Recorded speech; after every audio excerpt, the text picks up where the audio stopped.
pessoal, aqui Xandão falando. Estamos aqui com o nosso quarto episódio do podcast Depois do Jogo, produzido pela GCB Esportes, consultoria de investimentos para atletas.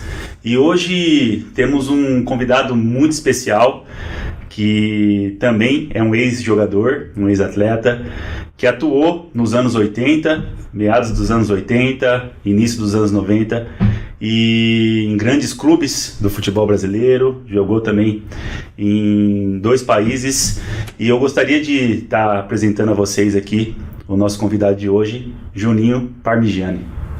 Juninho, Xandão, obrigado, prazer, viu? Obrigado por ter aceito o nosso convite. É um prazer muito grande tê-lo conosco aqui hoje. Eu que agradeço, na verdade é uma satisfação grande poder realizarmos esse bate-papo, né? Somos do mundo do futebol, hoje você numa área diferente, né? Importante, né? E um trabalho bacana que vocês aqui junto o pessoal da GCB, né, na qual eu tenho um relacionamento já, acredito que desde 2018, vem realizando no sentido de orientar os atletas, o profissional da área de futebol, né, que é o teu meio, né, que foi o teu meio, para poder ter uma conscientização em relação né, ao pós-jogo, a pós-carreira, depois, né, do jogo, depois exatamente. Do jogo, né, a ter uma orientação financeira, a ter uma preocupação, né, com a sua estabilidade, né, que é muito importante porque a vida aos 35, não vamos se dizer assim, o atleta ele deixa, né, ele encerra seu ciclo aí no futebol, uns mais, outros menos, né, mas a vida tem muito mais pela frente, né? Com certeza. Então é importante essa abordagem, esse trabalho que vocês iniciaram aqui, parabéns. Pô, legal, obrigado. Primeiramente, acho que nesse podcast a gente vai ter muitos assuntos a se abordar. A gente esteve conversando aqui antes do início do programa. Com certeza, se as câmeras já estivessem gravando, já tinha rolado aqui um podcast, né? Mas, para começar, acho que seria legal a gente iniciar bem do início mesmo, né? Como surgiu o Juninho Parmigiani, né? Irineu Parmigiani Júnior.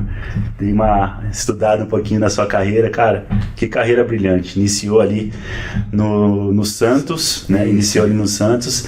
Pode falar um pouquinho como foi o início da sua trajetória no futebol, né? Como iniciou mesmo, de fato, essa paixão pelo futebol. Eu vi que você já está há quase 4 décadas envolvido com o futebol diretamente, né? Perfeito. Entre atleta e agora agente de jogadores, né? Então, me fala um pouquinho desse início para a gente ir desenrolando um pouquinho mais sobre o decorrer da sua carreira. Bacana, Xandão. Eu sou natural de uma cidade muito pequena, né? Interior de São Paulo. Você não é muito distante dali, Araçatuba, né? É próximo. É de Neves Paulista, uma cidade muito pequena.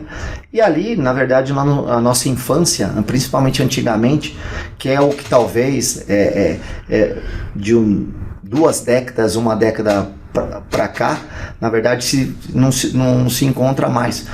Os campos de várzea, na rua, e o interior te dava muito essa possibilidade. Eu, quando moleque, né, eu gostava de estudar, era bom aluno, na verdade, mas a minha paixão era o futebol. Sempre desde pequeno, na minha cidade, que praticamente nós tínhamos isso, né, para fazer todos os dias. Então essa paixão foi ao longo do meu crescimento. Eu fui tendo esse desejo, porque Neves Paulista ela foi famosa lá atrás por ter um time de futebol chamado Clube Atlético Nevense, que foi muito importante. Na época chegou a disputar a 3ª divisão do Campeonato Paulista e passou por ali jogadores famosos do interior, daquelas divisões, tanto que existia uma história que jogar em Neves Paulista era que as pessoas eram tão apaixonadas pelo futebol e era o que se tinha para fazer no final de semana, no domingo, assistir o Nevense jogar. E eu, quando molequinho, vamos dizer 8, 9, 10 anos, eu era mascote desse time, né? Então meu domingo da minha família tá no estádio do Nevense e eu entrando como mascote né, desse time. Sim, então fui crescendo com essas pessoas e assim, e eu tinha uma qualidade técnica, né? Desde quando molequinho eu me destacava, sempre fui jogando com os maiores, né? Aí comecei a treinar com esses profissionais ainda quando eu tinha 12 anos de idade e foi surgindo cada vez mais. Tanto que chegou uma época que quando eu tinha 12 anos, o Ladeira, né, sim. O Ladeira, sei, de Campinas, sei quem é. Ele foi na minha cidade me buscar para me levar para o Guarani, na época. Sim. E meus pais, nessa primeira abordagem, meus pais não aceitaram. Nós somos uma família de 4 irmãos, e na época eles não aceitaram, porque achavam que eu era muito novo, e morar em Campinas, né, era muito assustador, 12 anos de idade. Mas aí se passou, né, e quando chegou com 16 anos de idade, que na verdade eu já estava treinando com os profissionais e estava me destacando do Nevense. E nós tínhamos um time sub-20 que nós somos campeões ali do interior da 3ª divisão. Legal. E eu era o mais jovem desse time. E eu tinha um destaque, até que um primo meu, que hoje até ele é falecido, santista, ele falou assim para mim: você quer fazer um teste no Santos? E eu achei muito estranho, porque não tinha contato nenhum, uma pessoa do interior. Hoje é impossível. Sim. De Neves Paulista ligar para Santos, falar assim: olha, eu tenho um sobrinho, eu tenho um conhecido que é muito bom, né? Vocês não querem marcar uma peneira para ele? Sim, sim. Cara, e esse cara fez isso. Falou com não sei quem no Santos e conseguiu esse teste. Quando eu fui falar para os meus pais ficaram muito céticos, né, em relação a essa situação, preocupado em eu sair e morar em Santos. Mas eu cheguei para os meus pais e falei assim: olha, vou ser muito sincero para vocês, com 16 anos, falei, ou vocês me deixam sair, até meio brincalhão, sim, né? Falei, ou eu vou pular a janela e vou embora, porque é o meu sonho e eu gostaria de tentar. Sim. E foi assim, meu início de carreira, minha iniciação no futebol, através desse meu primo. E eu lembro que nós fomos para Santos e meu pai me disse: olha, eu aceito você jogar futebol, desde que você estabeleça um compromisso comigo, um diploma universitário. Eu aceitei esse desafio, nem sabia o que me esperava pela frente. Mas né? Você sempre gostou de estudar, você disse, né? Exatamente. E fui para Santos, e eu lembro que na peneira tinha mais ou menos uns 500 meninos. Caramba! E é onde hoje é o CT do Santos profissional. Era campos de várzea, sim, de areia, que em Santos na época tinha muito, né? E esses 500 meninos aí, eles chegaram a falar quantos ficariam? Não, e nós chegamos, e quando eles começaram a formar o time, foi meu pai e esse meu primo. Meu pai foi na viagem, e meu pai foi muito audacioso, porque quando eu era pequeno, né? Como sou até hoje, não sou muito grande, mas meu apelido era baixinho e tal. Sim, sim. E aí o cara que estava formando os times falou assim: o senhor, esse baixinho que tá com o senhor aí, ele vai jogar agora aqui, tal, então nós vamos formar 10 times, tal. O meu pai falou assim: não, ele não vai jogar assim, não. Eu não trouxe ele de 550 quilômetros para jogar 10, 15 minutos, como é o normal que vocês fazem. Ah, mas o que ele é seu? É filho? Mas ele é tão bom assim? Ele é bom. Então, você dê mais tempo para ele. Eu espero o que for. Eu lembro que a gente ficou umas 4 horas esperando. Imagina a minha ansiedade. Caramba. Molequinho, né? Imagina a minha ansiedade. E aí terminou toda a peneira, eles formaram 10 jogadores desses quase 500 meninos e colocou, e deixou um lugar para mim. Qual que você joga? Sou meio campista. E colocou eu nesses 10. Formou um time de 11 e eu não passei por nenhuma peneira. E foi o treino contra o juvenil principal do Santos. Olha só. Bom, ali, depois daquele primeiro treino, já no segundo eu era titular do juvenil do Santos, do Sub-17. Então realmente você sempre foi assim, muito diferenciado tecnicamente, seguramente. Né? Exatamente. Não era à toa que também usou a 10 do Santos, né? Tão mística a 10 do Santos. Exatamente. Ele trouxe aqui um exemplar aqui de uma das camisas. Você chegou a vestir essa ou não? Sim, sim. Cara, vou até abrir aqui, porque realmente essa daqui, olha esse aqui. Essa daqui é uma relíquia de fato. É muito legal. E exatamente minha trajetória no futebol começou aí, no Santos. Pô, que legal. Lembro que eles não queriam deixar eu vir voltar para minha casa, porque achavam, porque a ideia era passar no Santos, se não desse certo, passar no São Paulo. Essa era a programação. E eles estavam muito preocupados de eu voltar para o interior. E meu pai falou, não, como é que vocês querem que o menino não pegou nada, não trouxe nada, precisa transferir escola? E aí, foi assim meu início de trajetória no futebol pelo Santos. E foi bacana, cara, porque a ousadia do meu pai naquele momento, a confiança, e meu pai sempre foi um espelho para mim nesse sentido, porque ele gostava muito de futebol, ele era envolvido com o clube da cidade. Ele era santista? Não era. Não. Meus pais, a minha família eram corintianos, né? E foi uma oportunidade que me apareceu naquele momento, né? E que meu pai, assim, assumiu. E aquela atitude dele, né? Naquele momento, para mim, me deu muita confiança. Falei, poxa vida, ao invés que você poderia, de repente, transformar aquilo numa responsabilidade, para mim foi uma confiança. Falei, nossa, meu pai tá comigo, tá aqui, e falando que não é para eu participar, que ele confia em mim. Então, assim, eu acho que é isso importante na vida, com né? certeza. Que as pessoas te deem confiança, né? Sem dúvida. E foi muito bacana. Pô, que legal. E aí, quando que foi você teve a oportunidade de realizar seu sonho de jogar profissionalmente pelo Santos? Foi pelo Santos mesmo que você estreou? Exatamente, foi pelo Santos. Na época, aquele time de 84, que foi campeão paulista, né? Serginho Chulapa, que era um grande time, que tinha no mínimo 4, 5 jogadores da seleção brasileira. Sim. Paulo Zidoro, Lino, Serginho Chulapa, Zé Sérgio, Humberto, Bema, volante, Márcio Ossini, Toninho Carlos, Rodolfo Rodrigues. Era um timaço. Você subiu pro profissional nesse elenco aí? Nesse elenco. E como é a vida? Eu acho que a vida ela é de oportunidades. E é o que eu falo sempre para atletas e falo para quem eu tenho a oportunidade de falar, e principalmente para os meus filhos, que às vezes a oportunidade bate na tua porta quando você menos espera. É isso. E você tem que estar preparado. E eu morava debaixo da arquibancada, na Vila Belmiro, e na época eu tinha 17 anos, e eu estava no meu quarto dormindo, deitado, na parte depois do almoço, que tinha treinado de manhã, quando o chefe do alojamento, que eu era um dos principais jogadores da categoria, na base, com sub-17 eu já estava jogando no sub-20, e de repente ele vai no meu quarto e fala assim, Juninho, o finado Castilho era o treinador, ele falou assim, tá precisando de um atleta para completar o coletivo do profissional, e eu escolhi você, eu quero que você vá lá treinar. Eu quase morri do coração, vendo aqueles caras jogarem, aqueles caras famosos, Zé Sérgio tinha vindo do São Paulo, né? Quem era o treinador do Santos? Castilho.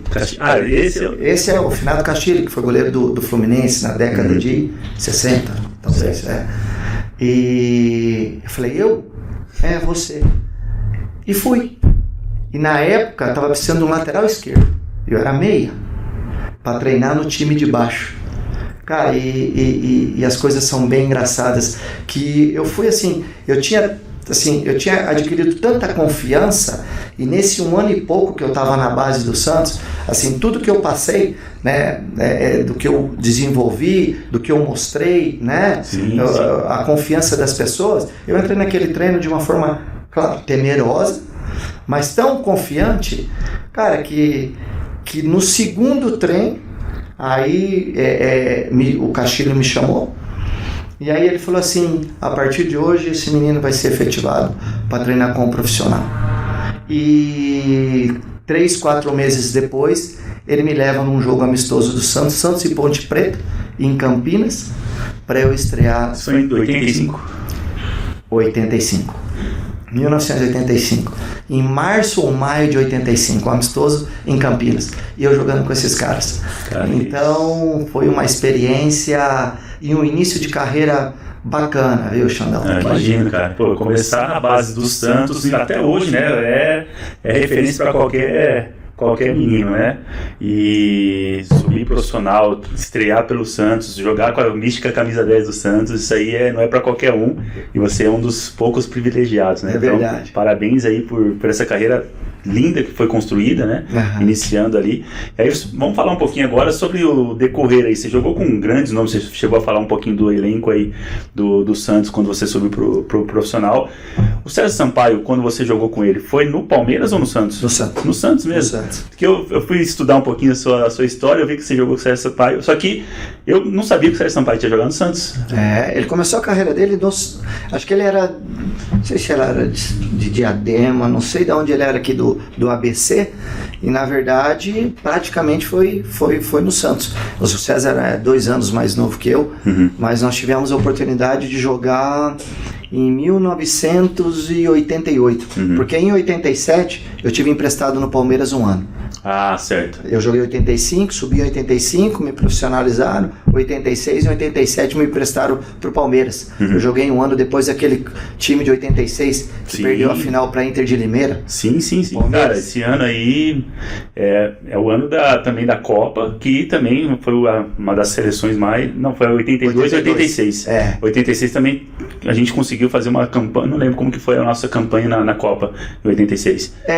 Eu também não lembro. Eu lembro que era um time recheado também de estrelas. A gente lembra muito de 82, né? Sim, aquela seleção de 82 que ficou marcada como uma das mais brilhantes, né? Para mim, do mundo, né? Em relação à forma de jogar, a desenvoltura, a qualidade dos jogadores, né? Que tinha naquela seleção, porque eu sempre fui fã do Zico. Sim. Né? Eu jogava na mesma posição, e é um cara que depois... Posteriormente joguei contra num Palmeiras e Flamengo no Maracanã, e posteriormente eu tive a oportunidade de encontrá-lo no futebol japonês, estarmos juntos. Mas trabalhar junto ou contra? Lá ele já estava fora do futebol, porque na época que eu estava no clube do Japão, aí é uma outra história, que ele quis me levar para o Kashima Antlers. Ah, sim. Porque ele queria ter me levado, porque ele tinha 3 jogadores, é uma história bacana, bem curiosa, que ele tinha 3 atletas para levar para o Japão, ele ia escolher um, tinha 3 nomes. Era o Alcindo, o Silas, que jogou no São Paulo, sim, e eu. Ele me contou essa história. E eu e o Silas, nós éramos da mesma posição, que é a mesma posição dele. Sim. E o Alcindo... Eu tinha jogado no Grêmio, nós estávamos no Grêmio em 93, e aí o Alcindo era aquele jogador, aquele aberto pela direita, aquele extremo, né? Sim. Que era de velocidade. Outra característica. E o Zico pensou, falou, eu levar ou o Silas ou o Juninho, que fazem a mesma função que eu faço, talvez, e levou o Alcindo. E nunca acertou tanto, porque o Alcindo chegou no Japão e foi... Arrebentou.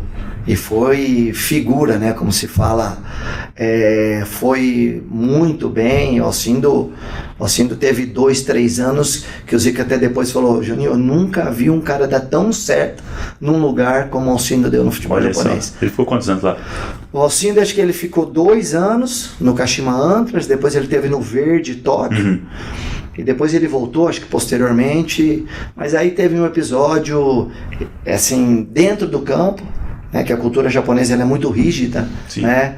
E eu acho assim, que em todo lugar que você vá, principalmente jogar fora do Brasil, o país e as pessoas não podem se moldar a você. Não. Você tem que se moldar, você jogou fora, você sabe. Com certeza. Você tem que se moldar aos costumes, às características, ao respeito, né? E o Japão é um país tradicional de respeito. Sim. E aí o Alcindo, né, num episódio no campo, cometeu uma falha, foi expulso, avisaram 1, avisaram 2, e de repente ele foi jogar, ele estava no Verde Tóquio, ele foi jogar contra o meu clube, porque o meu clube era um time da 2ª divisão. Sim. E eu batendo um papo com ele fora de campo, falei assim, Alcindo, o meu treinador vai colocar um jogador para te marcar individualmente. Eu falei, eu sei como você é um pouco esquentado. Falei, e você sabe como é japonês. Japonês, quando pede para ele marcar, cara, ele não vai te desgrudar, ele não vai largar de você. Falei, então tenha paciência. Falei nesse papo informal, a gente entrando na chegada ao estádio. Cara, me dá 20 minutos de jogo, o japonês em cima dele marcando duro, o japonês antecipa uma bola, ele dá um pontapé no japonês, é expulso, no outro dia rescinde o contrato dele e mandou ele embora.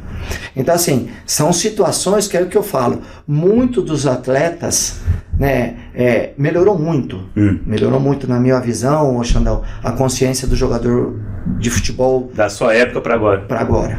para agora. Porque na época que eu joguei no futebol mexicano, nós éramos em 78 atletas brasileiros. Hoje eu acredito que não enche uma mão. Ou duas mãos de jogadores brasileiros no futebol mexicano. Por quê? Por causa disso. Por causa de problemas extracampos, por causa de não me adapto com isso, colocar problema em tudo, né? Porque o argentino tomou conta do futebol mexicano. Não, do futebol mundial. Exato.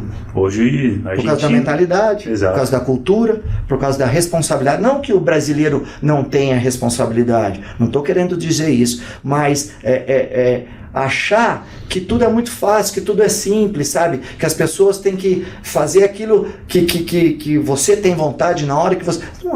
Não é. Então nós perdemos bastante espaço em alguns mercados. Claro que nunca vai diminuir esse número absurdo de atletas anualmente que sai para o exterior em vários níveis. Até pela qualidade do jogador brasileiro, né? Exato. No final das Por contas, isso... É isso que é a marca e que vai ficar para sempre. Sim. E cada vez é respeitado e surgem, voltam 10, surgem mais 30, né? E é isso. Não, mas eu entendo o que você fala, mas eu percebo que realmente a gente está num processo de evolução nessa questão. Por que eu falo? Até mesmo aqui no futebol brasileiro. Eu tive a oportunidade, a gente tem a oportunidade também de estar assessorando e prestando consultoria de investimento para alguns atletas no futebol brasileiro, inclusive em grandes clubes aqui do Brasil. Temos um atleta no Flamengo, um atleta estava no Atlético Mineiro, e eu percebi que alguns clubes, por exemplo, esses 2 clubes que eu citei mesmo, tudo depende da cultura do treinador, não do clube, né? Afinal das contas, o treinador é quem vai impor essas regras ou não. Mas tem clubes aqui no Brasil, que eu só tinha visto até então lá fora, que não concentram em dia de jogo, não concentram véspera de jogo. Eles se apresentam direto no hotel, né, para almoçar, já fica para ir depois para o estádio e para a partida. Isso para mim, eu pensava que estava muito distante, exatamente, ou nunca existiria ou estava muito distante de acontecer no Brasil, porque lá fora é muito comum isso. Exato. Eu tive isso no Sporting, em Portugal, tive isso na Rússia, mas aqui eu imaginei que realmente pela cultura do brasileiro, dificilmente a gente ia conseguir impor. Eu tenho visto que tem mudado, tem melhorado. Então, como você mesmo disse, né, a gente está num processo de evolução, né, você já viu também uma melhora do seu tempo para agora, mas ainda tem muita coisa ainda que... Poderia estar muito melhor. Pelo que representa o futebol a nível mundial, eu acho que em todos os segmentos. Estou falando a nível de diretor de futebol, de gerente de futebol, de empresário de futebol, de treinadores. Eu acho que poderia estar muito melhor. Eu sempre falo, pela qualidade que o futebol... Claro, que o mundo evoluiu. Sim. Né? Os países europeus, a força tática, a mentalidade, né, do atleta europeu fez muita diferença nesse processo de evolução. Justamente por isso, pela educação, pela responsabilidade da cultura. Disciplina, exatamente, de tratar as coisas com extremamente seriedade, profissionalismo. Né? Exato. Né? Então, assim, eu acho que melhorou muito, mas eu acho que a gente poderia estar muito mais à frente. É muito lento. Eu acho que aqui no Brasil as coisas, e no futebol as coisas caminham de forma muito lentas, né? Concordo. Mas sempre vai ser o diferencial. A técnica, a qualidade, né? Embora eu acompanhe muito a base, né? Desde que eu comecei a atuar como agente há 20 anos atrás, meu filho atuou num dos clubes grandes aqui de São Paulo, tentou se tornar atleta profissional também de futebol, mas eu acompanho muito no sentido de a formação melhorou muito também. Sim. Mas a formação ela está muito doente, né? Abriram mão, as bases dos clubes? As bases. Abriu-se mão da qualidade técnica em prol da força física, de se ganhar campeonato. Sim. Então, não é uma crítica no sentido de estar certo ou estar errado. Na verdade, eu acho assim que muito se preocupa clubes grandes. Os clubes grandes não deveriam se preocupar em ganhar títulos de forma de base. Deveriam se preocupar, como clubes menores, em formar o atleta. Que e o indivíduo também. E o indivíduo. Porque o atleta, o que o Palmeiras fez nos últimos anos, é louvável. Né? Pessoas competentes, né? Então, como outros clubes, como o Santos, desde 2002, né? Daquele clube que Diego, Ganso, Robinho, Neymar. Então, assim, nós temos um tesouro na mão, né? Os clubes têm tesouros nas mãos, Sim. né? E às vezes são lapidados de forma diferentes pelos profissionais, na verdade, sim, que não, no meu entendimento não são 100% capacitados e são pouco sensíveis para os problemas que os atletas de base e que o ser humano, o jovem, sim, passa. Ainda mais um momento de formação de tudo, não só de formação, caráter, exatamente, de personalidade. Essa fase aí da adolescência do menino é uma fase importantíssima para a vida, não só para o futebol. Porque muitos não têm dentro de casa. Exato. Né? Então, os clubes deveriam abraçar isso e realmente, volto a frisar, melhorou muito, né, a gestão nos clubes, mas poderia estar muito melhor, porque não é o segredo, que é o cuidar, sim, cuidar primeiro do ser humano, da mente, né, da mente, da formação dele, né, da estrutura, da personalidade, porque são jovens. Eu fui com 16 anos, hoje o futebol está tão precoce, sim, que na minha época se assinava contrato profissional, o primeiro com 20 anos, eu assinei com 17 para 18. Hoje é aos 16 anos. Sim. Olha o que antes era 20 anos e 4 meses. E a maioria dos clubes deixavam o atleta estourar a idade para profissionalizar. Hoje aos 16 anos. Então é muito difícil para os clubes, porque começa aos 11. Isso que eu ia falar. Hoje, um atleta que chega numa base com 16, 17 anos, você já chegou tarde. Você já chegou, o pessoal, exato, tem que ser muito fora da curva. Principalmente para em clube grande, ele entrar. Eu falo porque eu também cheguei com 17 anos na base do Guarani. Até então eu não tive oportunidade, cheguei a fazer teste no São Paulo, no Corinthians, no Grêmio de Porto Alegre. E só que o primeiro clube que abriu as portas mesmo foi o Guarani de Campinas em 2005, com 17 anos. E eu lembro que na época eu já era algo assim, 2005 já era considerado tardio para o futebol. Não, na sua época não tanto, né, nos anos 80, mas hoje em dia, o menino chega numa base com 17 anos, até então não ter passado pela experiência de base, ninguém, como você falou, talvez se o menino for fora da curva, aí realmente não acabe adentrando. Só que hoje é muito difícil você chegar num clube grande com 16, 17 anos e ter a oportunidade de conseguir realmente ingressar naquele clube, né? Então hoje está muito mais restrito, está muito mais competitivo. Como você falou, desde os 11 já começa a vir no trabalho dos clubes. É muito jovem, né? E o cuidado que você tem que ter com esses meninos na formação, né, da estrutura de pessoa deles, de caráter, de personalidade, é muito sério. Né? E aí culmina naquilo que a gente falou aqui, abordou antes do nosso bate-papo, em relação ao pós-carreira. Sim. Que a maioria, né, não tem estrutura para administrar o que ganhou. E aí é importante esse trabalho que vocês estão desenvolvendo para orientar e para ajudá-los ao decorrer da carreira deles, eles terem essa consciência que é importante ter, né, uma orientação e escolher o que eu acho importante frisar, Xandão. O jogador de futebol, infelizmente, parece que ele procura pessoas ruins para estar do lado. Falou tudo, cara. Né? E hoje é uma coisa que a gente vê problemas todos os dias de atletas, ou briga com a gente, ou briga com o cara que é o responsável, ou com familiares, né, que tentam se aproveitar ou se aproximar deles. Sim. Então assim, eles têm que se certificar e ter muito cuidado com as pessoas que se aproximam para ter cuidado com o que é deles.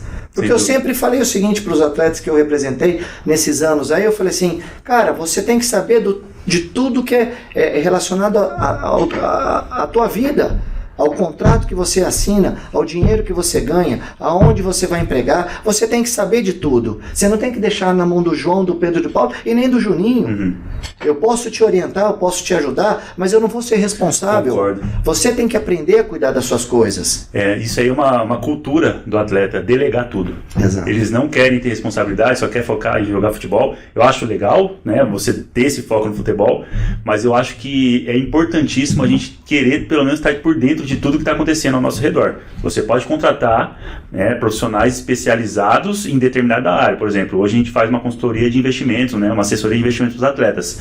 E é óbvio, você vai delegar, mas eu particularmente, quando conheci a GCB, por exemplo, em 2012, fui muito pela confiança do meu ex-agente, meu ex-empresário, foi quem me apresentou a GCB, mas eu nunca deixei lá meu recurso lá na GCB sem pesquisar nada, sem querer saber quem é a GCB, saber o que eles faziam com o meu dinheiro. Então isso é uma coisa que eu particular sua. Exatamente, mas eu acho que tem que ser para qualquer coisa na vida do atleta. O atleta precisa ter interesse.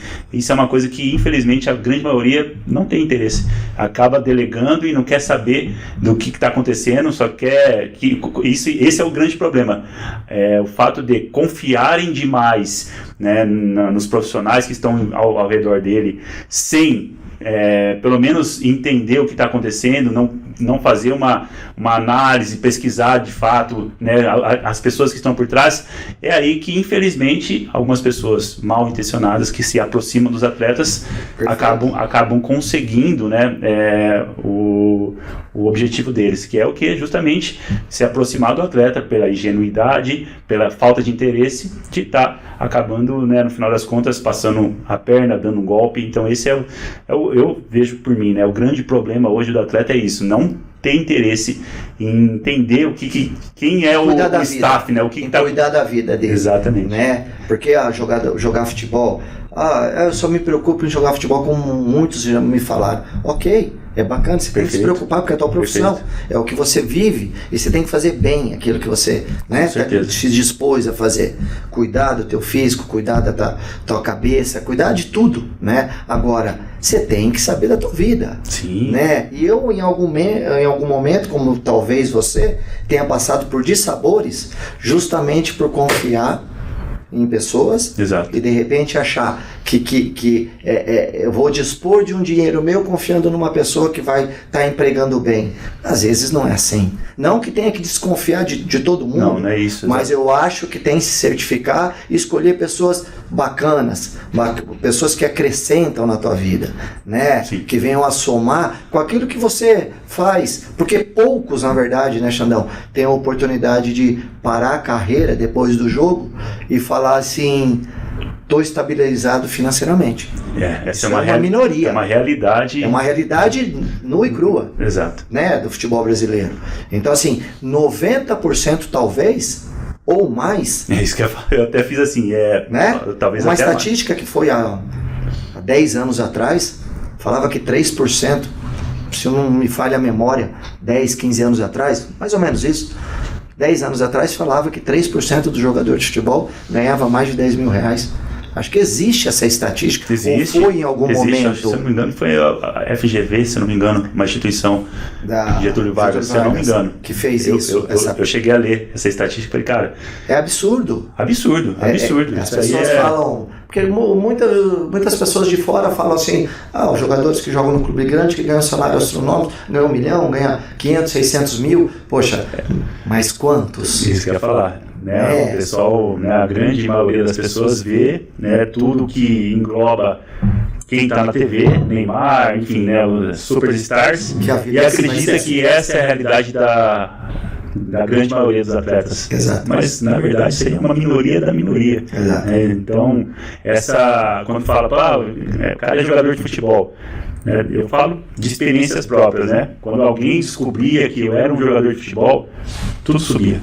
O preço de tudo subia. O preço de imóvel, você vai pesquisar, jogador de futebol? É tanto. Exato. Qualquer coisa. Exato. Então, isso aí é uma coisa que, né, culturalmente as pessoas acreditam que jogador de futebol, o status de jogador de futebol, faz com que todos tenham mesmas condições financeiras, os mesmos contratos milionários que todos. Mas essa é a realidade para uma fatia minúscula, né, de uma pizza toda aí. Exatamente. Então, e para voltar um pouquinho atrás, o compromisso com meu pai, de estudar. Realizei, fiz a faculdade de Educação Física em Santos na época. Pô, que legal. Eu estava iniciando no profissional, Então eu treinava de manhã e de tarde e estudava à noite, né? Então eu consegui me formar e um dia eu cheguei ao meu pai e falei, tá aqui meu compromisso com o senhor. Deve ter sentido. Então assim, é importante porque assim, não tenho tempo jogador de futebol, tem tempo sim. É o que mais tem. É o que mais tem. O tempo do jogador de futebol é ocioso. A maioria treina um período, à tarde que eu vou fazer, à noite que eu vou fazer. E eu sempre falo, cara, faça um curso de inglês, faça um curso de espanhol. Cara, os jogadores, atletas que nesses anos eu levei para o futebol japonês como intermediário, aprenda o japonês, né? Porque você não sabe o que vai ser na tua vida depois da carreira de futebol. Quando você parar de jogar, você pode ser um agente, que de repente você sabe falar japonês, você vai ter esse mercado para você poder trabalhar. Eu fiz isso, né? Eu aprendi a falar japonês porque minha esposa é uma pessoa que sempre gostou de línguas, sempre estudou muito. E minha esposa entrou num curso no Japão e eu tinha o meu dia a dia, nós tínhamos intérprete, mas eu tinha o meu dia a dia. E quando nós voltamos do Japão, nós fizemos 2 anos e pouco de aula particular, eu e minha esposa. Que legal. Então aí com meus contatos, depois que eu parei de jogar, Deus me abriu essa porta aí como representante. Aí eu fui me reativar meus contatos no Japão e de 2002 a 2019, 20, eu fui 26 vezes, né? Caramba. Nesse período todo de como intermediário. Então assim, eu dei atenção a isso porque foi uma porta que se abriu na minha vida. Exato. E de repente eu tinha algo a mais. O cara é estrangeiro, de repente sabe falar japonês. Isso me ajudou muito. Com certeza. A seguir a minha vida, a continuar tendo algumas perspectivas, a cuidar da minha família. Casei em 95, fui pra lá, né? Depois, graças a Deus deu 2 filhos pra gente, bacana, né? Um tem 28, 27, vai fazer 28 agora no final do ano, e o outro tem 25. Então assim, essas preocupações, né, Xandão, que como pessoa nós temos que ter em cuidar da nossa família. O atleta de futebol acha que a vida dele se resume a 10, 15 anos. E poucos pensam depois. E eu fui assim, eu falei, puxa vida, de repente eu estou prestes a parar de jogar futebol, porque eu tinha feito um negócio que achava que poderia ser um investimento da minha vida, que poderia, quando eu parar de jogar, eu estar estabilizado, mas deu errado. Isso que nós estamos falando, deu errado. Sim. E de repente, quando você parei de jogar, o que eu vou fazer da vida? O que eu sei fazer? Nada. Você chegou a perder dinheiro nesse negócio? Muito. Porque na época que eu estava no Japão, e era até um irmão meu, né, que estava à frente do negócio, não por deslealdade, nunca. Falta de conhecimento, de capacidade. E eu também fui responsável. Não eximo a minha responsabilidade da culpa nisso. Sim. Né? Porque o meu pai quis agregar e juntar 2 irmãos, um com um pouquinho de perspectiva, outro nem tanto, na melhor das intenções, mas sem base nenhuma. Isso foi um familiar. Né? E os jogadores, alguns entram em amigos, em história de amigos que vendem ilusões para eles, e eles entram e de repente perde e não tem condição de recuperar mais. Esse negócio específico foi em qual setor, qual área? Imobiliário. Comecei a construir em São José do Rio Preto. A ideia era ter apartamentos, predinho de 3 andares. Né, fazer 1, fazer 2, fazer 3. Quando eu terminar de jogar, fazia 6 apartamentos por edifício. Quando terminar de jogar, e tem um número aí e tal. Na época você estava no Japão? No Japão. Mandava uma quantidade de dinheiro importante. Quando eu cheguei, cara, tudo ruim. Problema estrutural. 99. Eu parei 1 ano de jogar, minha carreira interrompi. Eu saía de São Paulo meia-noite do domingo. Pegava um ônibus, ia para São José do Rio Preto, passava a semana, minha esposa ficava com os meus filhos aqui, porque eu fui aprender a construir, porque eu fui tentar recuperar o pouco que tinha me sobrado ali, do que eu tinha investido lá atrás. Então assim, foi muito doloroso, porque isso cria problema familiar, né? Você tem problemas de relação, tua mulher, tua esposa não tem nada a ver com isso, ela era minha companheira, né? De repente, por uma situação, né, acaba gerando situações ruins de relacionamento. Graças a Deus eu falo uma coisa, Xandão, a gente, depois que voltamos do Japão, a gente buscou na religião força, né, porque eu acho que é importante o lado espiritual, né, respeito mas é importante você estar próximo né, espiritualmente de Deus, para buscar na época, no momento da aflição, porque a vida gira. Um dia você está em cima, outro dia você está embaixo. E no dia que você está embaixo, você tem resignação e força para subir de novo. Não é fácil. Não. E principalmente numa situação dessa em que você vê ganhando muito ou numa condição diferente e de repente você fala, parei, e aí? O que eu vou fazer? Então, se você não tiver fortalecido, e graças a Deus, Deus deu isso para mim e para minha esposa.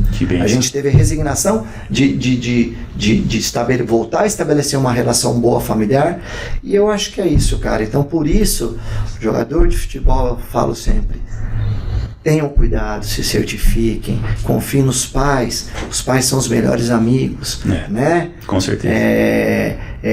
Não deem ouvido para histórias, né? Cuidem do dinheiro de vocês, zelem porque é sacrificante demais ser jogador de futebol. Não é brincadeira, né? A gente abdica de muita coisa, né, cara? As pessoas não têm noção do que o atleta de futebol passa, né? Só vê os glamours, né? Vê os jogadores ali brilhando nos campeonatos, na TV. Como, por exemplo, né, tem uma ilustração que eu gosto bastante, que se colocar no Google lá, né? Sucesso iceberg. Você vai ver que existe lá uma ilustração, aparece a ponta do iceberg, escrita a palavra sucesso, né?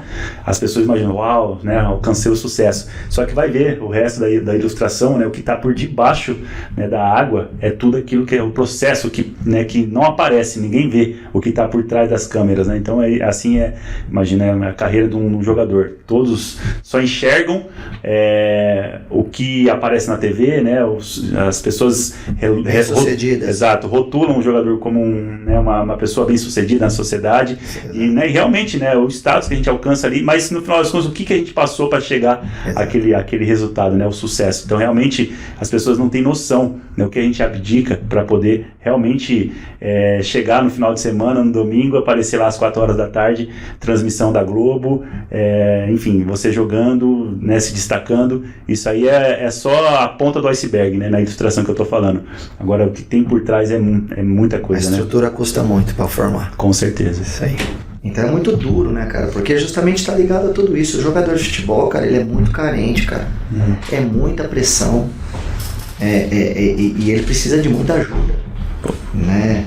Porque resolver o problema sozinho, claro que a vida é assim, né? Como falou o famoso ditado, tem que matar um leão por dia, isso é muito popular, né? Vocês na atividade de vocês, a gente, cada um na sua, né? É isso. Mas a formação do jovem, esse cuidado, eu acho que ele tem que ser extremamente bem assistido, dado mais atenção, né, Xandão? Mais sensibilidade também. Mais sensibilidade, humano, né? Exato, porque o que eu falei lá atrás, dos treinadores das categorias de base, de não ter sensibilidade com o problema do menino, porque às vezes o menino, quantas situações eu vi, né? Graças a Deus eu tinha uma condição um pouquinho diferente, levava meninos no carro, que meu filho atuava na base, na época que ele jogou no Palmeiras. Quantos meninos que às vezes dava carona, pegava no metrô ali no Tatuapé para levar pro CT lá na Ayrton Senna, não tinham comido nada, ou passavam por situações familiares muito desgastantes, né? E a atenção dos clubes, eu não estou falando, estou generalizando. Sim. Em relação a esses jovens, eu acho que precisava ser muito mais cuidada a cabeça desses meninos, porque o sonho, a pressão e o que a família deposita de seu arrimo de família, depositam nas costas desse menino para se tornar um atleta profissional e de repente resolver o problema do pai, da mãe, do irmão, é absurdo. E eles não têm para onde canalizar isso. Sim. E aí, de repente, vai no treinador de futebol, vai no gerente de futebol, eles são duros, eles têm atitudes duras, punitivas, e não com sensibilidade de abraçar, de dar carinho. Sim. Porque eu acho que esses meninos, como nós abordamos, estão muito precoces. 11, 12, 13, já estão nas escolinhas dos clubes. Então eles precisam de abraço, precisam de carinho para realmente... Qual é o seu problema? Né? Claro, abordo de novo, melhorou, mas eu acho que essa tem que ser a maior preocupação. Qual é o seu problema? O que você vive na sua casa? Qual a tua condição? Né? E de repente, futebolisticamente falando, eles são duros na falta de sensibilidade quando o menino de repente erra, quando o menino tem indisciplina, às vezes são duros.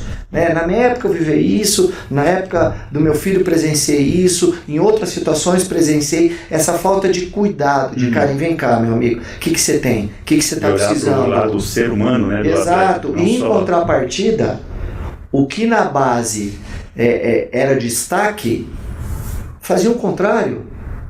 Porque o destaque podia tudo e passava a mão na cabeça, ao invés de repente ajudar, ensinar e orientar de uma forma que ele pudesse desenvolver. Não, ele podia fazer o que ele queria, porque passava a mão na cabeça com medo de perder. Como tem muitos agentes de futebol da minha atividade hoje, que tem um jogador de futebol e tem medo de falar para ele que ele errou, que ele está tendo um comportamento não como atleta. De repente, dentro do jogo, orientar, falar assim, olha, você não fez isso de forma correta, você precisa melhorar nisso. E fala não, bate nas costas, fala, pô, você é o melhor, foi o melhor do jogo. Isso é por medo, porque eu tenho um contrato de representação que vai vencer em 2 anos, né, no máximo ali. Exato. E sabe que, dependendo da forma que ele falar, aliás, ele acredita que é assim, né, o atleta não vai gostar da abordagem e vai trocar vai trocar de agente. Como o contrato ele é muito vulnerável, o contrato de agente com o atleta, né?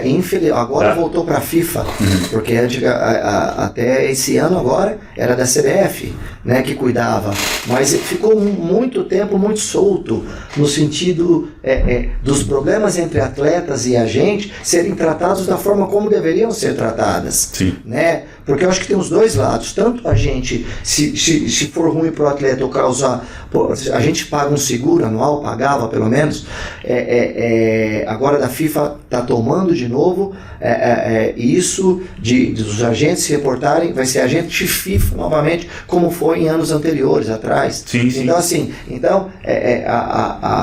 a punição ou a forma de conduzir a atividade de agente jogador de futebol deveria ser melhor cuidada, deveria ter muito. Melhorou também, né? Eu sou credenciado desde 2003, estou de 20 anos para cá. Você nem vai precisar então fazer a prova que estão exigindo agora, a FIFA está exigindo a prova para novos agentes. Não, porque eu sou formado anterior a 2015. É isso que eu ia falar. A partir de 2015 todos os agentes que se formaram depois de 2015 vão ser obrigados a fazer a prova. E estão falando que está muito difícil essa prova. Muito difícil. Eu tenho um grupo de agentes que estão reclamando, que os caras estão reclamando muito da dificuldade das perguntas, né? Porque eu acho que tem que ter um cuidado, né? Agora eles abaixaram o comissionamento.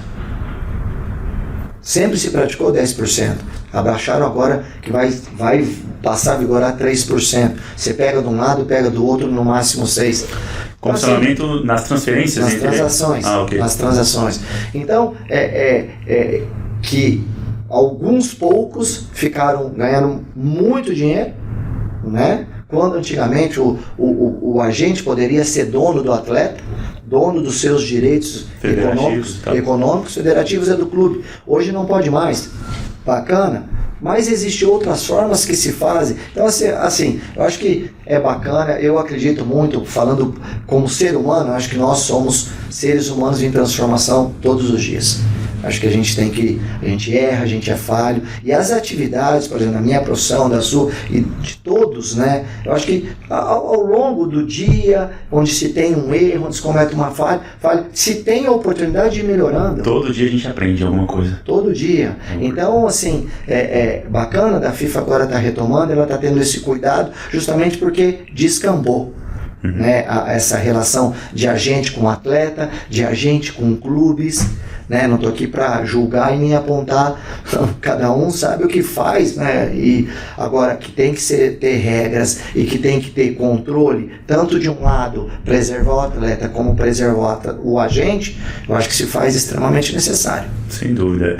E falando um pouquinho ainda do tema que a gente chegou a abordar, né, bem rapidamente, mas eu queria aprofundar um pouquinho mais, o Parmigiani, sobre a questão do mental do atleta, né? Uma coisa que a gente falou sobre ter o cuidado com o ser humano, né? Os clubes, ter o cuidado com o ser humano, não só o atleta, né? Mas também o lado humano do indivíduo. você teve alguma experiência sua ou você presenciou alguma experiência, né, de pessoas atletas que você atuou, que tiveram alguma questão de depressão ou algum momento deprimido durante a carreira, que você possa compartilhar aí uma história em relação a isso ou não? Claro, Xandão, eu acho que é um tema extremamente importante da gente abordar, relacionado ao estado mental das pessoas em geral e do atleta, que é o tema que nós estamos falando aqui de futebol, desse cuidado desde jovem, porque assim, a formação do atleta, como você mesmo falou do iceberg, que esse pilar de sustentação, ele envolve muita coisa. A formação do atleta ela é muito difícil, e o atleta, ele tem... Eu, aos meus 18 anos, aos meus 17 anos, eu era muito mais maduro do que meu irmão mais velho. Porque o futebol, ele é muito duro, ele te castiga. Porque o fato de você ser bom hoje, ser o melhor, e amanhã você ser o pior, você trabalhar isso emocionalmente dentro de você, isso é muito duro. Desde adolescente, né? Você já está passando por essa carga de pressão. De cobrança, né? E as pessoas te julgarem. Você deve ter passado exemplos na tua carreira de momentos que de repente te frustraram justamente por um erro ou por uma situação dentro do campo, que as pessoas foram extremamente agressivas, né? E te condenaram por um lance falho, por um erro que é normal. Sim. Porque o atleta que nós conversávamos, o atleta, as pessoas acham que é um robô, que ele não pode errar, que ele tem que jogar bem em todos os jogos. E não é isso. Não é isso. Então, assim, o que eu falo, essa atenção, para se dar nas categorias de base na formação do atleta, para que ele tenha suporte, ele tenha estrutura, para quando ele se tornar um jogador profissional, o que não é fácil, né, ele administrar essa ansiedade, o emocional dele, de uma forma muito mais leve e não tão pesada como é.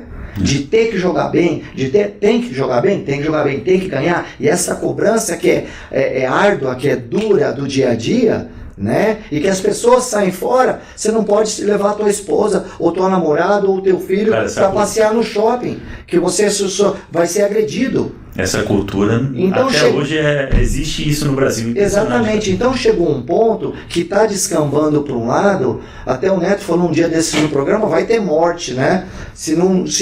E ninguém faz nada, e ninguém toma uma providência de fato efetiva quanto a isso. E na porta do CT, o cara tá no cinema, o cara tá desfrutando com a esposa depois do jogo, independente de ganhar ou perder, porque alguém um dia fez uma pergunta para mim, Juninho, você participou de algum jogo ou de algum clube que entregaram o jogo? Cara, ninguém entra para perder, ninguém entra para entregar jogo, né? Então assim, e de repente você sai de uma derrota e é muito crucificado, e você não tem liberdade de desfrutar do teu momento de folga em paz. Eu, nos meus momentos de folga, quando perdia, tanto quando eu jogava no Botafogo, no Grêmio, nos clubes grandes principalmente, eu ficava recolhido na minha casa. Uma que eu tinha vergonha, e a outra porque eu tinha medo de alguém me abordar em algum lugar, sabe? Isso vem lá de trás. E piorou, só piorou porque não foram tomadas medidas efetivas para se colocar o torcedor no torcedor, o passional, ok, é passional, ok, mas ok, vai lá, extravasa, faz o que quiser no campo. Passou dali, tem limites. Sim. Porque o jogador de futebol é um ser humano. E a minha preocupação, Xandão, em relação a isso é o pós-carreira. Depois do jogo, como é o teu programa aqui, programa de vocês muito bacana. Cara, esse cara que vive um momento de glória, de repente tinha uma condição salarial grande, e por as más influências, por orientações ruins ao longo da carreira, tem um desabono, perdeu, e para a carreira dele numa condição não tão boa quando ele era atleta. Exato. Então, se ele não tem estrutura mental, não tem uma estrutura familiar importante para estar do lado dele, esse cara pira, esse cara se deprime, né? E eu acho que um tema assim, até as pessoas têm vergonha de falar, mas eu abordo esse tema, né? Que está presente no mundo inteiro, né? E a gente ouve diariamente a questão do suicídio. A saúde mental das pessoas está ruim, vai de mal a pior, e ninguém dá atenção para isso. É verdade. Eu tinha um exemplo familiar há 6 anos atrás, um irmão meu que acabou cometendo um suicídio, eu não, assim, as pessoas podem falar, pô, mas você vai expor a tua família. Não é expor a minha família. Eu tenho que falar o que eu passei, para servir de alerta. Servir de alerta para que as pessoas se preocupem com isso, se preocupem com a cabeça, vivam melhor, vivam mais felizes, sem a loucura de ter isso, sabe, eu tenho que fazer, eu tenho que acontecer, temos que fazer, temos que correr atrás, mas com mais leveza. Aproveitem os dias, aproveitem para abraçar mais, para beijar mais, para amar mais. Eu estou lendo o livro aí desse Augusto Cury, que é um escritor, psicanalista, né, que fala muito, ele escreve muito sobre de religião. Eu gosto bastante. E tem 2 livros que ele fala, o homem mais inteligente do mundo e o homem mais feliz do mundo, que ele estuda Jesus Cristo não como religião, mas como ser humano. E eu comecei a ler porque minha esposa é uma leitora, assim, ela ama ler, assíduo. Meu filho também, assíduo, e ela falou, pô, dá importância para a leitura e tal, e estou gostando, estou curtindo. Até fiz uma aposta com você, viu, Thiago? Ele vai ouvir esse podcast. O Thiago é o que jogava. Sim. O seu filho mais velho. Meu filho mais novo.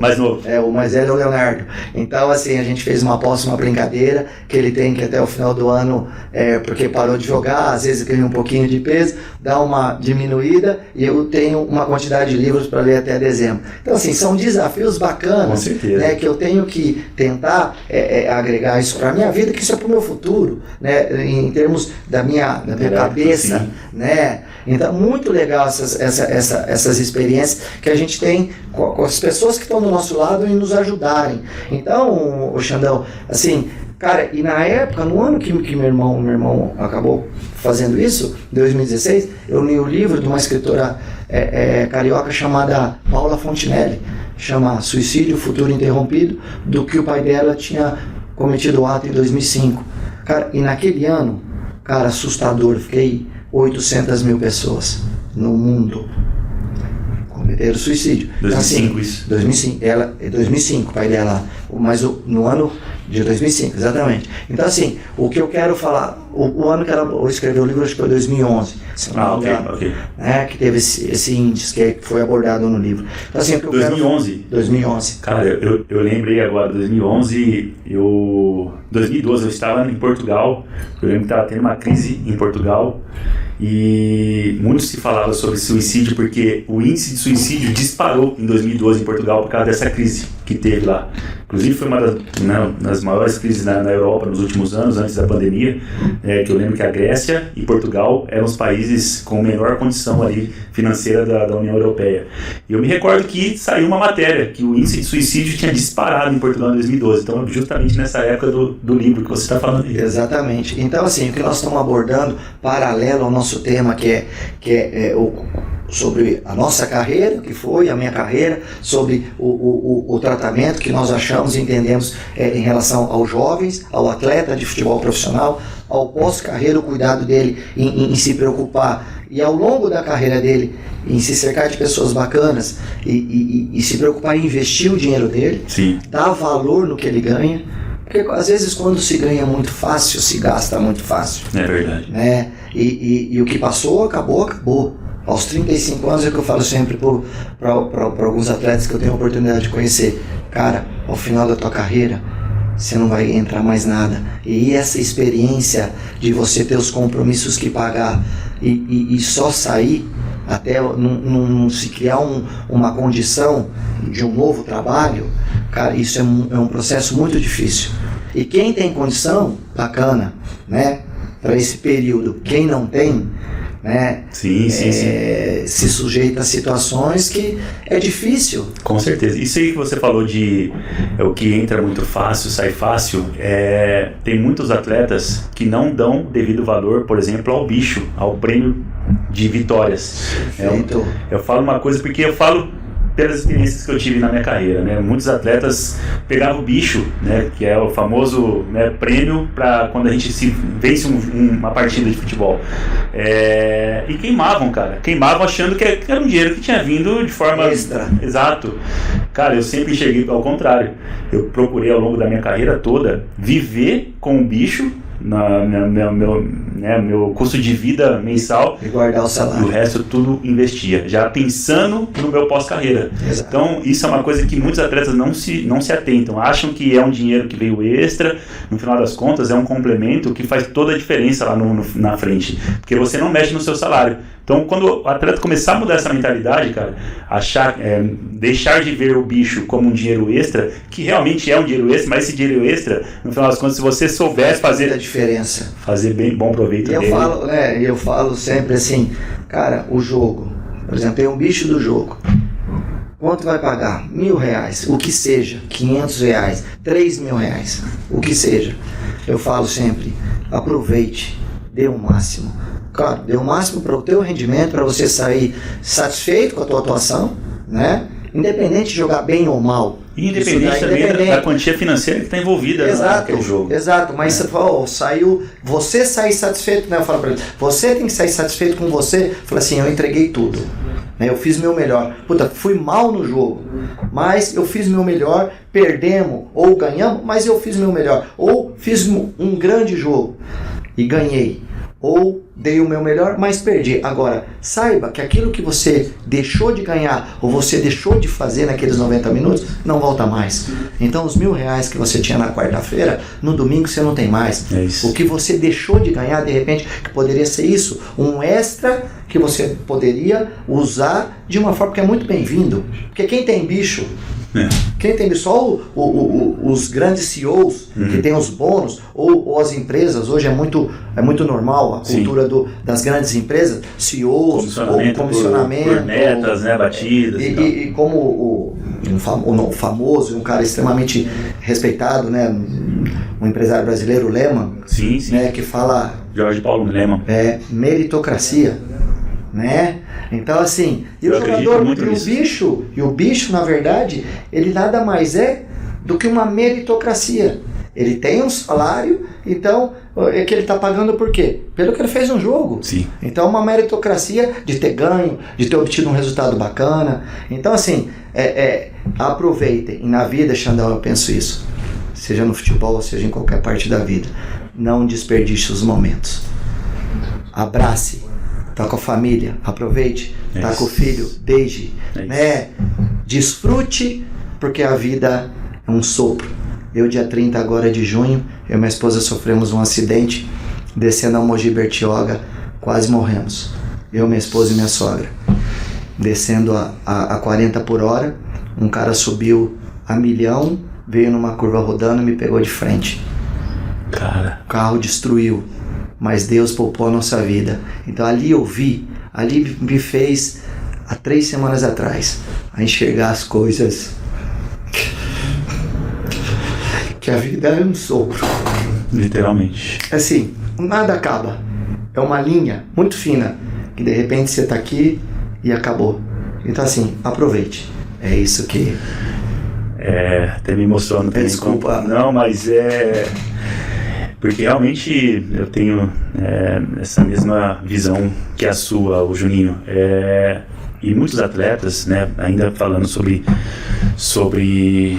nossa área de atuação, né, ao longo da nossa vida, não tem essa noção de que acabou a carreira, acham que a vida acabou. No final das contas, você tem exatamente, você tem uma vida toda para viver. É isso. Né? Então tem muitos atletas que não têm noção do que vai viver pós-carreira, né? Não se enxerga vivendo fora do futebol, né? Sem dúvida. Então isso é uma coisa que eu sempre procuro alertar, né, dar conselhos, orientar amigos que eu tive a oportunidade de jogar, que realmente tem uma vida toda pela frente, né, e parar com 35, 38, seja com 40 anos, né, mais tardar ali, acha que tá... É jovem, exatamente, entre aspas, né? Você está iniciando a vida. Exato. Então, é o que você falou, tem que aproveitar ao máximo, né, a vida não acaba quando acaba uma carreira, né, no futebol. Pelo contrário, ali acabou uma carreira, né? Mas no final das contas tem uma vida toda pela frente e isso é uma coisa que muitas pessoas têm dificuldade de enxergar, né? Um horizonte pós-futebol. E né, você está contando um pouquinho da sua experiência recente agora, que basicamente Deus te deu um livramento, né, a você e a toda a sua família.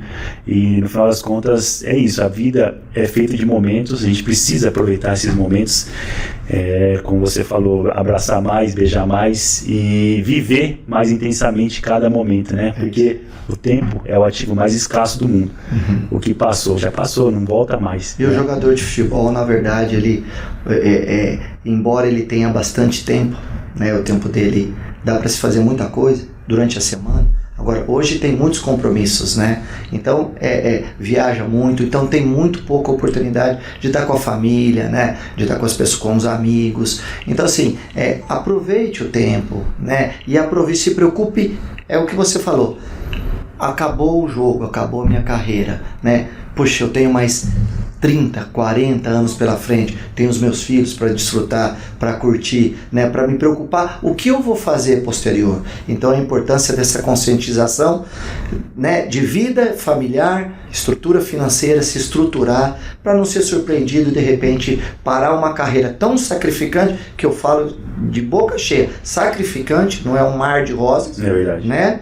Parar essa carreira e falar assim, puxa vida, eu tenho uma perspectiva, alguém passou pelo meu caminho e me ajudou. E a nossa função, você como ex-atleta, ter parado recente, eu já há 20 anos, né? A nossa função e a nossa obrigação, quando temos a oportunidade de falar para alguém, para um amigo, para um atleta, para quem quer que seja, falar, aproveite, mas cuide do que é seu. Isso. Que isso é o mais importante, porque acaba, é ilusão. O futebol é ilusório, né? Sim. Passou, virou a página do futebol, a realidade da vida é dura. Com certeza. Com então, certeza. assim, tá preparado para a realidade da vida, do ganha e perde, do cai e levanta, tem que ter uma estrutura extremamente importante, porque senão é difícil sobreviver. Juninho, tá muito bom o nosso papo, cara, de verdade, dá vontade de dar continuidade aqui por horas e horas, porque realmente tá de alto nível, né, nosso bate-papo aqui, mas eu vou agora já dar... Produção, o que vocês acham? Posso já entrar aqui na pergunta dos internautas? Beleza.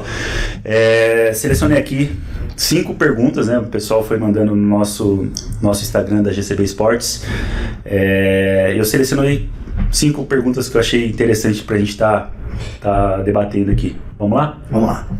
Então vamos lá. Primeira pergunta. O que você acha dos treinadores estrangeiros no Brasil? Qual a sua opinião sobre isso? Eu acho extremamente importante a vinda desses treinadores.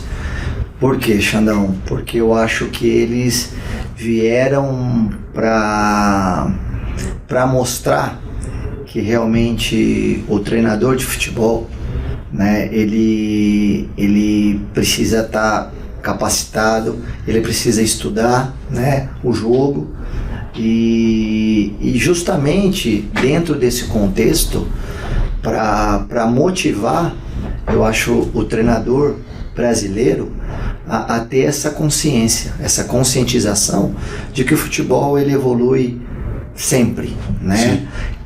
Que o jogo, as nuances aí que se tem, parte tática, né? Principalmente, ela é claro que vamos jogar no sistema 4-3-3, 4-2-1-2, todo mundo sabe isso, né? Essas sim. Que tem essa parte tática, mas como eu acho que existem grandes treinadores brasileiros atuando hoje, né?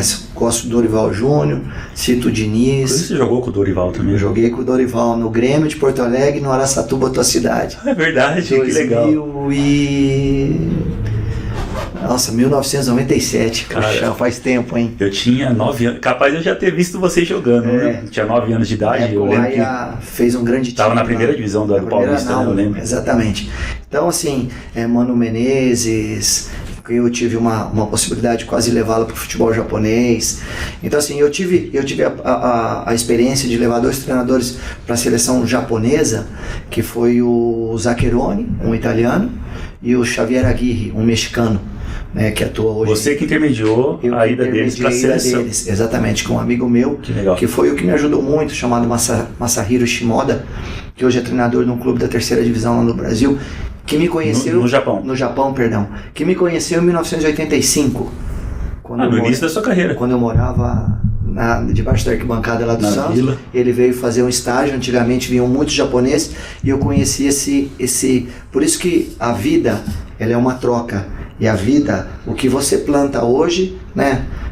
Tá muito bem escrito na palavra de Deus, planta o bem que você vai colher o bem, né? Ou o ditado, né? Esse japonês veio pro Brasil e nós moramos juntos na concentração. E antigamente tinha, quando esses japoneses vinham, quem estava na concentração, a concentração é uma zoeira, coisa de jovem e tal, queriam zoar ele, queriam brincar, fazer Pela brincadeiras cultura, pela cultura, por não entender o português. E eu, como era assim... bem tipo de brasileiro isso aí, né, cara? Exato. A gente Bem leva tipo tudo na brincadeira. E quer tirar sarro. E eu, como era um dos jovens ali da concentração e da base, que era respeitado, eu protegia muito ele. E nós fizemos uma grande amizade. E para você ver como são as coisas. Em 1994, ele seguiu a carreira lá no Japão, mas não se tornou um jogador profissional, que ele passou por América de Rio Preto, 15 de Jaú, e ele teve uma experiência lá pequena no futebol japonês.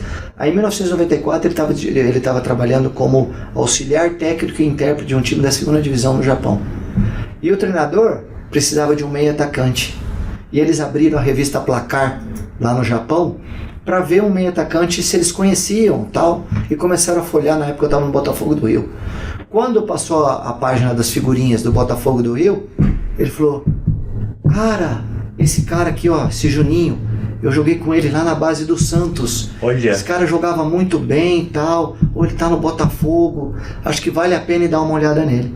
E foi assim minha contratação pro futebol japonês. Cara, que legal, o que treinador história. veio pra cá, assistiu um jogo na época se jogava em Caio Martins, o Botafogo. Sim. Veio ver o jogo ali e me contrataram. Você vê que uma história bacana. E esse cara, depois ele se tornou dirigente de clube, e nesse início de carreira meu como agente, foi um cara que me deu muito. Claro que foi um caminho de Deus na minha vida, uma porta que Deus abriu, mas ele usou dele assim para me dar a mão e para abrir as portas para eu começar um novo trabalho. Então assim, então é isso, cara. Então esses treinadores hoje estrangeiros, o do Palmeiras, O Abel Ferreira, né, o do Botafogo que saiu, né, foi pro Luiz Castro, foi lá pro Al Árabe, o São Paulo do Flamengo. Exato, o Pepa, né, do Cruzeiro. Tanto que um amigo meu brasileiro que mora em Portugal, que é agente também, antes do Abel, do sucesso do Abel, logo que estava no começo, que veio o Luiz Castro, ele falou assim para mim: Juninho, um dos melhores treinadores portugueses que está chegando no futebol brasileiro é o Luiz Castro. E ele teve muita dificuldade, o Botafogo foi muito mal. Só não foi demitido porque o Textor, né, que era o dono do clube, né, a SAF, que manteve a longo prazo, e tá colhendo os frutos do que esse cara começou ali atrás. Então são treinadores extremamente que eu acho que vieram para somar e para fazer e tirar o máximo aí, para que os treinadores brasileiros realmente deem atenção para que realmente precisam se preparar, né, para atuarem na atividade. Boa. Vamos lá, segunda pergunta.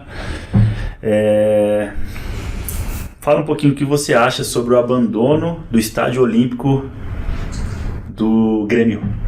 O que você acha sobre isso? Por que tá abandonado, né? Eu vi uma reportagem recente falando um pouquinho sobre o Estádio Olímpico, depois que fizeram a arena do Grêmio. Cara, cheio de mato. O que você acha sobre isso? Você jogou 3 anos no Grêmio, né? Exato.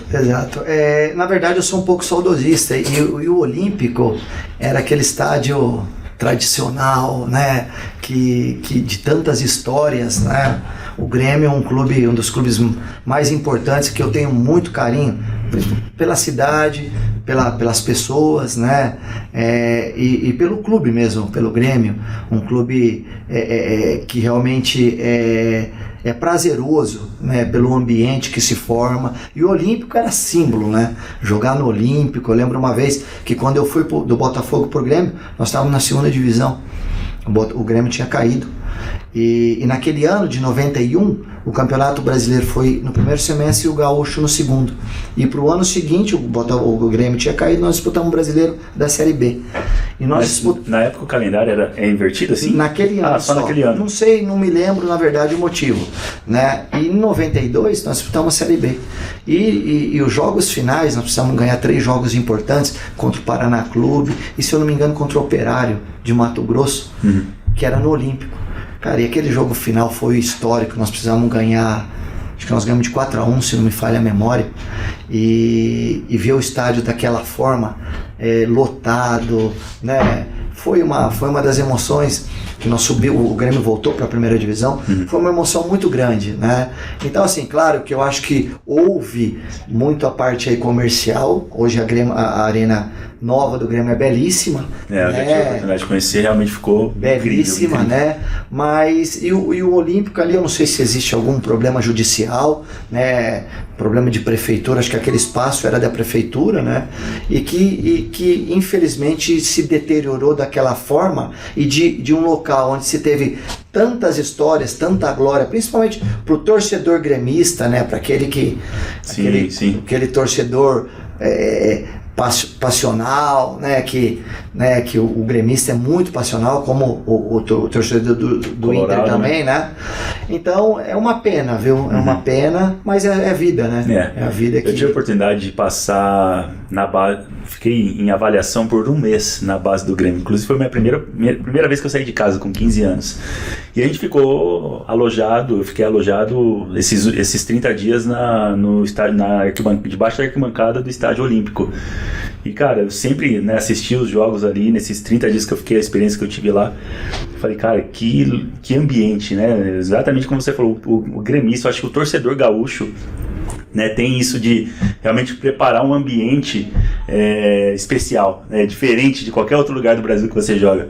Assim como jogar no Nordeste também tem, né, suas peculiaridades, porque realmente né, a torcida do Norte, do Nordeste é mais fervorosa. No Grêmio também é aquele alçapão, né? Eu tive uma passagem no Santa Cruz, que fantástico que era. Imagina. O Arruda lotado, para chegar no estádio você demorava meia hora ali, os metros finais de tanta gente que tinha fora do estádio. Muito bacana. Experiências únicas, né, que nós vivemos aí. Exato. Vamos lá, outra pergunta sobre o que você acha sobre a tecnologia no futebol atual, né? Você teve a experiência aí de viver ali meados dos anos 80, anos 90, ainda, né, eu acredito que não tinha zero tecnologia naquele momento, né? Exatamente. O que você acha? Isso aí agrega? Óbvio, eu acredito que agrega, mas sua opinião, o que você acha sobre a tecnologia? Mudou muito, né, Xandão? Principalmente da minha época.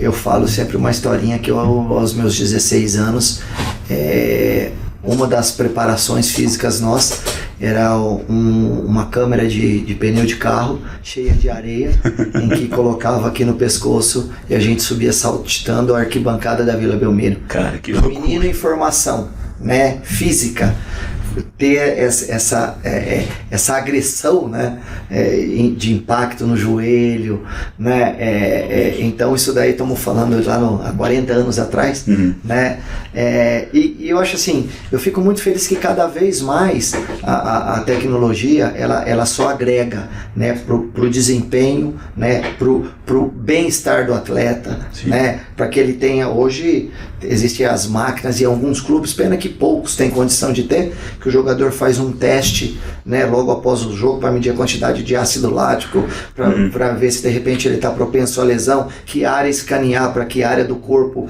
de repente ele está com fadiga. Eu acho incrível isso aí. Isso é incrível, né? São melhorias ou avanços que realmente fazem com que o atleta, principalmente na Europa também, que é fantástico, fazem com que o atleta possa, dentro da sua capacidade técnica, desenvolver a sua capacidade física de uma forma excelente, né? E até ajuda a prolongar, né, a vida do atleta, né? Exato, exatamente. Hoje a gente tem visto aí atletas chegando a 40, 42 anos, em alto nível ainda.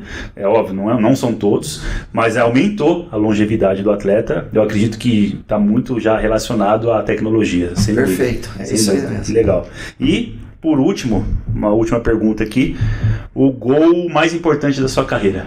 Qual Você tem alguma recordação assim de um gol que você fez que ficou marcado na sua carreira? Eu fiz um gol que, pô, me marcou pela atmosfera que foi no Maracanã, com 104 mil pessoas. Uau. Botafogo e Flamengo. Cara, foi impressionante. O Botafogo ganhou de 1-0. Até esses dias atrás passou em algum canal de TV aí, o jogo antigo, e passou esse jogo, né? E eu tive a oportunidade de olhar uma parte do jogo e foi impressionante pela atmosfera do Maracanã. O Maracanã é fantástico também, né? Um Sim. Estádio marcante, né? E o Botafogo e a torcida do Flamengo estava em maior número no estádio, né? Porque é muito superior, né? Naquela época, né? Era muito superior e tal.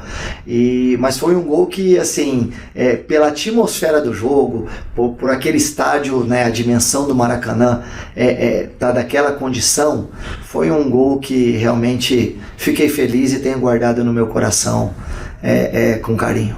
Pô, Julinho, cara, de verdade, obrigado, foi muito enriquecedor nossa conversa, né? Abordamos vários temas aqui e agradeço demais por ter aceito o nosso convite e por ter realmente, né, aproveitado esse espaço para entrar em assuntos que muitas pessoas têm medo de falar, né? Como falando, por exemplo, de depressão, né? Você contou um pouquinho de uma história pessoal sua, são coisas que é agregador, né? Para qualquer um que vai estar nos ouvindo, sem dúvida a gente consegue tirar lições, né, dessa nossa conversa. Sou muito grato por ter aceito o nosso convite. Muito obrigado. Que é isso, Xandão. Eu que agradeço a participação, o convite de vocês, a todos da GCB Esportes. Que vocês tenham sucesso. Eu acho que é bacana o trabalho que vocês desenvolvem, né? Eu acho que esse é o caminho. Orientar os atletas a se preocupar com a vida deles, com a segurança deles quando eles pararem de jogar. Estou à disposição, quando tiver a oportunidade, sempre será um prazer participar com vocês. Obrigado. Muito obrigado. Um abraço. Bom, chegamos aqui ao fim de mais um episódio, o quarto episódio do podcast Depois do Jogo. Hoje, um convidado especial, Juninho Parmigiani, que deu uma aula aqui para nós, né, de todos os temas que abordamos aqui. E eu queria deixar o convite para que vocês possam estar nos acompanhando nas redes sociais, nas plataformas Depois do Jogo e também no nosso Instagram da GCB Esportes. Assim vocês vão estar sempre por dentro de todos os convidados que vamos trazer aqui, sempre acompanhando as nossas redes sociais. Muito obrigado e até o próximo episódio, Depois do Jogo.